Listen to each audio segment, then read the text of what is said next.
ಗೋವಾದಲ್ಲಿ ದುರಂತ. ಬೆಂಗಳೂರಿನ ಪ್ರವಾಸಿ ಸೇರಿ 25 ಜನ ಸಾವು. ಉತ್ತರ ಗೋವಾದ ಅರ್ಫೋರಾ ಗ್ರಾಮದ ಬಳಿಯ beach by Romeo lane night ಕ್ಲಬ್ನಲ್ಲಿ ಶನಿವಾರ ತಡರಾತ್ರಿ ಭೀಕರ ಅಗ್ನಿ ದುರಂತ ಸಂಭವಿಸಿದ್ದು, ಈ ದುರ್ಘಟನೆಯಲ್ಲಿ 25 ಜನ ಮೃತಪಟ್ಟಿದ್ದಾರೆ.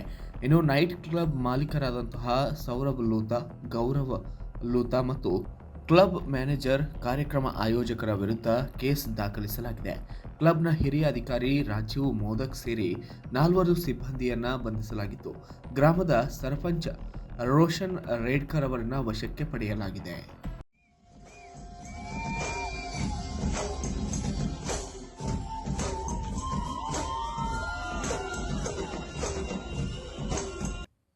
ಇನ್ನು ಕ್ಲಬ್ ಮಾಲೀಕರ ಬಂಧನಕ್ಕೆ ಗೋವಾ ಪೊಲೀಸ್ ತಂಡವು ದಿಲ್ಲಿಗೆ ಪ್ರಯಾಣ ಬೆಳೆಸಿದೆ.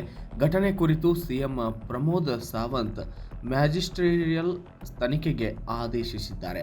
ಅಲ್ಲದೆ ವಿದ್ಯುತ್ ರೂಪದ ಪಟಾಕಿ ಸಿಡಿತದಿಂದ ಅಗ್ನಿ ಅವಘಡ ಸಂಭವಿಸಿದೆ ಎಂದು ಸ್ಪಷ್ಟಪಡಿಸಿದ್ದು, ಈ ಮೊದಲು ಸಿಲಿಂಡರ್ ಸ್ಫೋಟದಿಂದ ದುರಂತ ಸಂಭವಿಸಿದೆ ಎಂದು ವರದಿಯಾಗಿತ್ತು. ಅಗ್ನಿ ಮತ್ತು ತುರ್ತು ಸೇವೆಗಳ ಇಲಾಖೆಯಿಂದ ನೈಟ್ ಕ್ಲಬ್ ನಿರಾಕ್ಷೇಪಣಾ ಪತ್ರ ಪಡೆದಿರಲಿಲ್ಲ. ಪ್ರವೇಶ ಹಾಗೂ ನಿರ್ಗಮನ ದ್ವಾರ ಕಿರಿದಾಗಿದ್ದು ಸಾವಿನ ಸಂಖ್ಯೆ ಹೆಚ್ಚಾಗಲು ಕಾರಣವಾಗಿದೆ.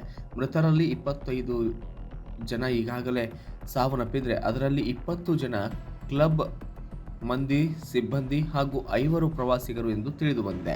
ಈ ದುರಂತದಲ್ಲಿ ಬೆಂಗಳೂರಿನ ತನಿಸಂದ್ರ ಮುಖ್ಯ ರಸ್ತೆ ಬಳಿಯ ಅಶ್ವತ್ಥನಗರ ನಿವಾಸಿ ಮೊಹಮ್ಮದ್ ಇಶಾಕ್ ಮೃತಪಟ್ಟಿದ್ದು, ಮರಣೋತ್ತರ ಪರೀಕ್ಷೆ ಬಳಿಕ ಶವವನ್ನು ಸೋಮವಾರ ಬೆಂಗಳೂರಿಗೆ ತರುವ ಸಾಧ್ಯತೆ ಇದೆ.